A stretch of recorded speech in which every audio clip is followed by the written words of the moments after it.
మా లైఫ్‌లో first time మా పేరెంట్స్ లేకుండా జర్నీ అయితే చేసాము. That two 16 hours.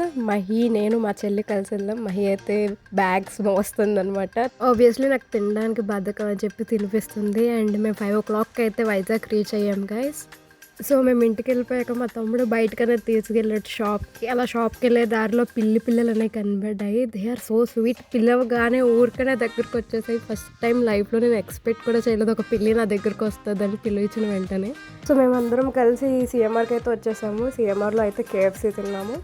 అండ్ తర్వాత బోర్ కొడుతుందని పై ఫ్లోర్‌కి వెళ్ళాము. మహి అయితే రీల్స్ చేస్తుందనమాట. తర్వాత బంపింగ్ కార్స్ అయితే that was literally so fun guys. You should definitely try అనమాట. ఆ తర్వాత బబుల్ టీ అయితే ట్రై చేసాము. సీఎంఆర్‌లో bubble tea you guys should definitely try. Next వైజాగ్‌లో ఏ ప్లేసెస్ విజిట్ చేయాలో తప్పకుండా కామెంట్ చేయండి. ఈ వీడియోలో అయితే అంతే గైస్. బాయ్.